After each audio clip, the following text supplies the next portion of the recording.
Hello everybody and welcome back to another video. Today I am reintroducing the EP forecast, which is a projection machine for the 2020 presidential election that I manage and update. But before I do get into today's video, I wanted to show you all that over 90% of my viewers are not subscribed to my channel. That is incredibly high. If we are able to get that down to below 80%, I will conduct a subscriber decided election night for all of you guys to participate in. So please hit the subscribe button down below if you haven't already, and share the channel with all of your friends as well. Thank you all so much. Anyways, back to the video. The EP forecast includes data from other forecasts including the JHK, The Economist, the Our Progress, and 538's forecast. It also takes into account polling averages from 538 and Real Clear Politics. And finally, my personal prediction, plus the 2016 presidential election results as well. All of these data points are weighted for credibility, recency, and accounted bias, and then averaged out to see the final margin here. I have every state that isn't considered safe in this sheet here, so let's go through it and fill out the 2020 electoral map between Joe Biden and Donald Trump as we go. But before I forget again and before we get started, Nebraska's 2nd Congressional District and Maine's 1st and 2nd Congressional Districts won't be included in this video because as of right now, we don't have enough data to properly fill them out. Other than that though, let's get right into it, starting with the likely states that you see here. Colorado, Virginia, and Maine's 2 at-large electoral votes all fall under likely Dem margins, which is from 8 to 12 points, and they'll be filled in on the map as such.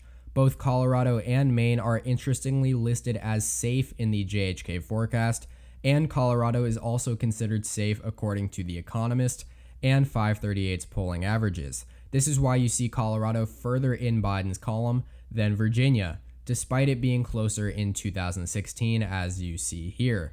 Now on the opposite end of the spectrum, the likely Republican states are Missouri, South Carolina, and Alaska.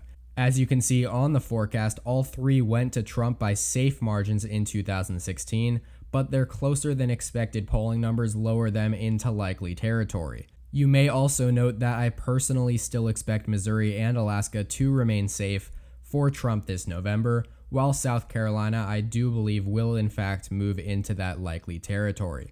But moving on now, we have the big group of lean blue states.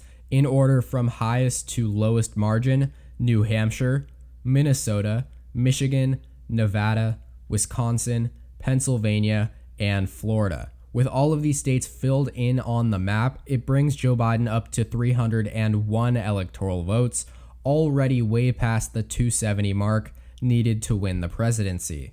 And while all of these states do fall under the same category in lean, I do feel it's important to point out how large a difference there is between states here. Take New Hampshire and Florida for example, with New Hampshire at almost +7 for Biden and Florida in the +2 to +3 range. Florida is far more likely to stay in Trump's column in 2020 than New Hampshire is to flip from where they were in 2016. Also, 4 of these states would be flips: Michigan, Wisconsin, Pennsylvania, and Florida. And finally, the lowest data point out of all of these states is the Our Progress forecast for Florida, which has it at just +1 for Biden. And let's now move on to the lean Republican states. In order of highest to lowest margins: Texas, Iowa, Georgia, and Ohio. Out of all of these states, only Georgia, believe it or not, was in the lean column in 2016. And moving from right to left through the data, Ohio is the only state where Biden leads in the Real Clear Politics polling average with a shocking 2.3 point lead.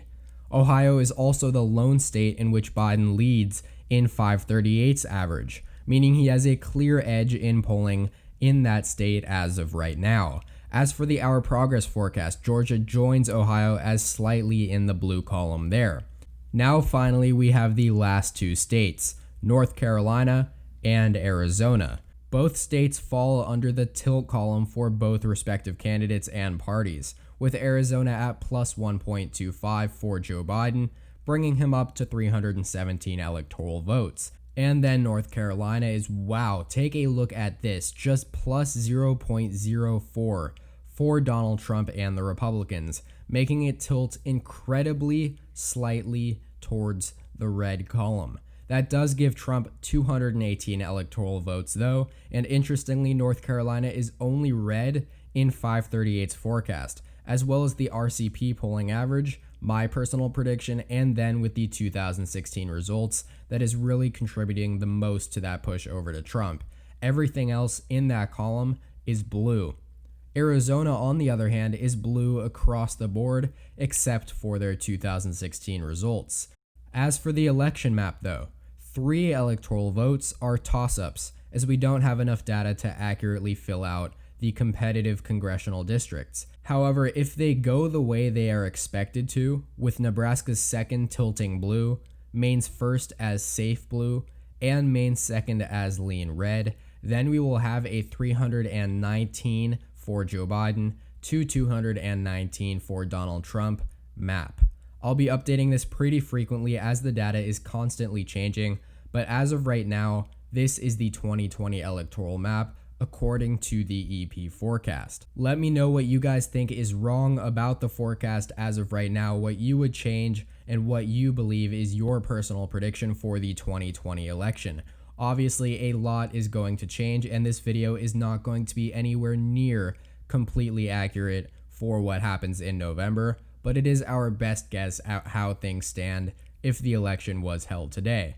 But that is it for today's video. Please make sure to hit the like button down below, as well as subscribe if you haven't already. Remember, if we get the number of subscribed viewers to below 80%, I will conduct a subscriber-decided election night for you all to participate in. It's free, so please subscribe. Thank you all so much for watching, and tune in next time. EP out.